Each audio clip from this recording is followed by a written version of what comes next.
Senator Panfilo Ping Lacson. Magandang umaga at welcome po ulit sa Balitang Hali. Rafi, magandang umaga. Kay Connie rin, magandang umaga. Opo. Binasa niyo po ba yung minority report at may maitutulong ba ito sa magiging committee report ninyo? Wala, hindi ko binabasa. Alam mo, Rafi, respect begets respect. Paano ko re-respetuhin ang isang dokumento na nagsisimbolize ng disrespect toward the committee at saka sa entire Senate as an institution? Kasi wala sa rules namin eh. Yung nga, paki-elaborate nga po, bakit po itong pababastos on your end?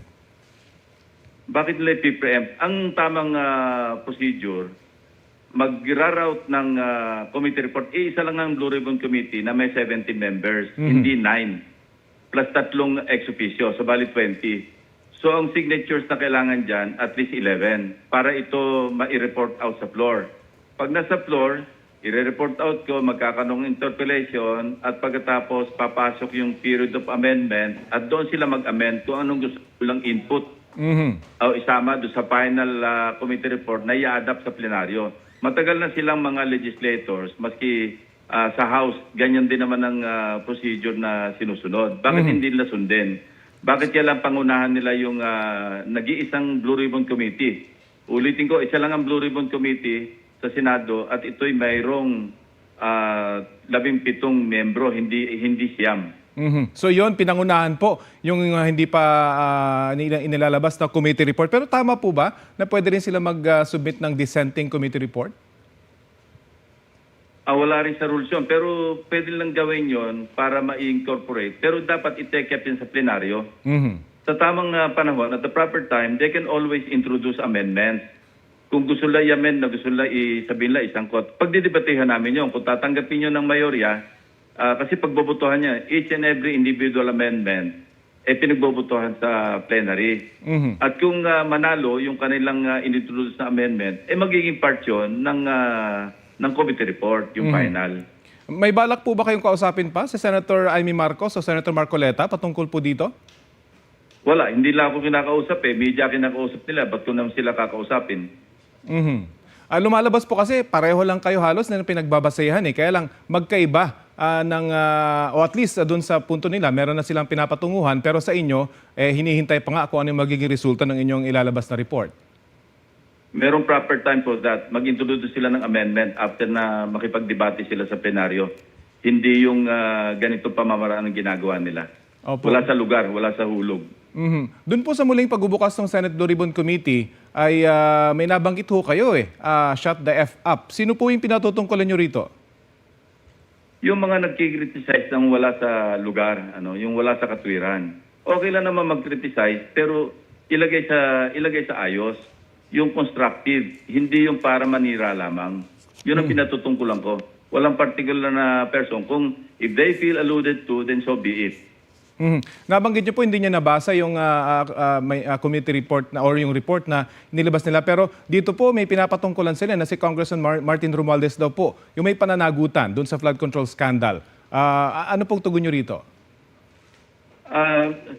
Mako-consider ng sa committee report yung testimonya ni Gutesa dahil iyon ay sinumpaan niya naman sa harap ng Blue Ribbon Committee.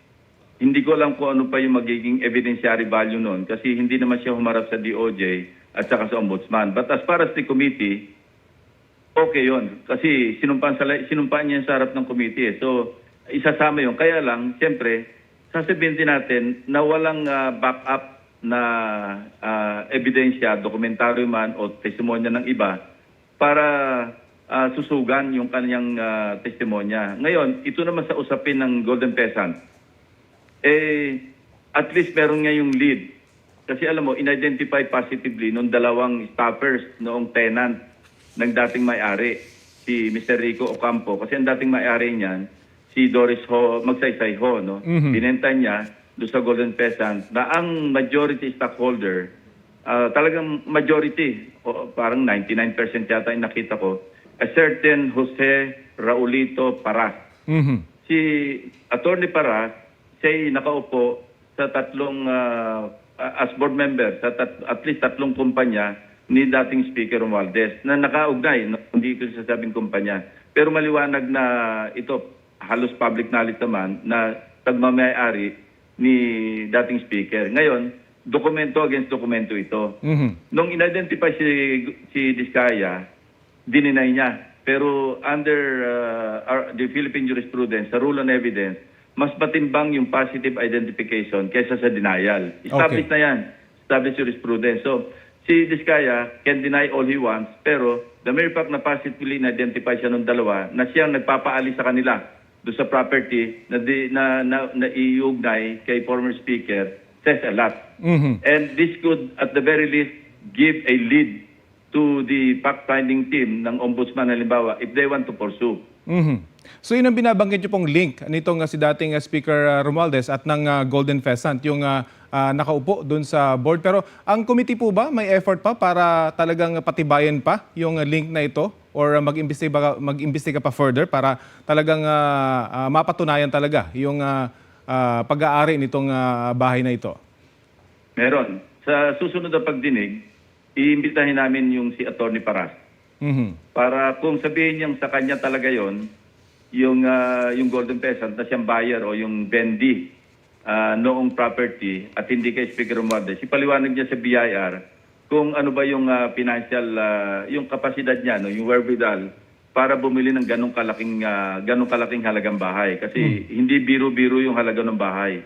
Masyadong mahal. Opo. Meron ho bang effort na imbitahan itong si Speaker Romualdez para magsalita sa inyong komite? Inibita na namin siya noon kaya lang nag-decline. Hindi naman namin pwedeng pilitin maski sinong miyembro ng House of Representatives dahil nga doon sa time-honored tradition na yung inter-parliamentary courtesy. In the same manner, hindi naman pinipilit ng House na mag-imbita ng sitting senator. Mapunta naman po tayo sa Cabral Files. Sinabi nyo na may 5 cabinet secretaries na nababanggit dito po sa Cabral Files. Sino-sino po ang mga ito? Hindi ko masasabi kasi nga ino-authenticate pa yan ng DPWH. Pinapa-authenticate namin yung tinatawag na Cabral Files. Kaya until and unless ma-authenticate yan ng DPWH at sinabing ito talaga ay bahagi ng kanilang official record sa kanilang departamento, pwede sigurong gawing gawing public yung pag-identify. Hindi lamang nung sinasabing 5 cabinet secretaries, kundi kung sino pa yung nakalista doon. Pero alam mo, Rafi, yung sinasabi Cabral Files na allocables, unless ang motibo para magkaroon ng allocables ay kumuha ng kickback, di ba?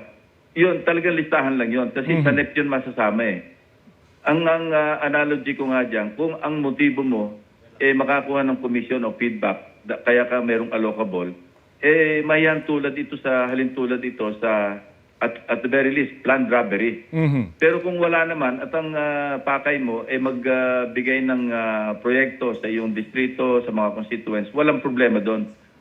There's no problem at all. Kasi talagang katungkulan din naman ng bababatas sa oversight na yung nakaligtaan sa NEP punuan sa mamagitan ng mga amendment. Ang sinasabi naman po ni Congressman Leviste, 99% ng mga nasa listahan ay napunta sa GAA. Gaano ho ba kasignificant ito? Hindi ko masabing, hindi ko ma-confirm yon. Kasi nakita ko parang hindi abot ng 99% yung nasa allocable na na-adapt sa GAA. Kasi may mga amendments na pumasok Opo. Actually, sinabi niyo po yun doon sa pagdinig 95% meron na raw mga kontratista at majority or 99% nga ay nasa GAA na raw po. At so may imbitahan pa rin po ba siya sa susunod na pagdinig? Si Congressman Leviste? Kung gusto niya mag-attend at magdagdag pa ng kanyang salaysay, welcome siya. Maski sino naman welcome sa committee kasi public hearing yan Kailan po yung susunod na pagdinig, Senator? Sikapin namin kung may puwang next week kasi mag-resume na kami ng session o kaya week after next. Kasi next week, inaasahan ko na matatapos na yung aming partial committee report at plano ko i-report daw sa floor, maski partial committee report, para mapagbutuhan kung ano yung mga portion doon na i-adapt as yung sa bahagi ng partial committee report. Doon dapat nga pumasok yung sinasabi nila minority report hindi sa ginagawa nila ngayon. Doon nila ipasok sa amendment. So ang sinasabi niyo po, meron pa silang tsansa na pag nakukulangan sila, pwede silang dumalo ron. At kung may ebidensya sila, doon po ilabas sa mga susunod na pagdinig. Hindi lang sa pagdinig. Yung nakapaloob sa kanilang minority report na tinatawag, ipasok nila sa amendment at the proper time. Okay. Pagka nasa plenaryo na dinidebate, yung committee report. Mhm. Makuha ko na rin po yung opinion nyo. Sang-ayon po ba kayo doon sa mga ginawang state witness?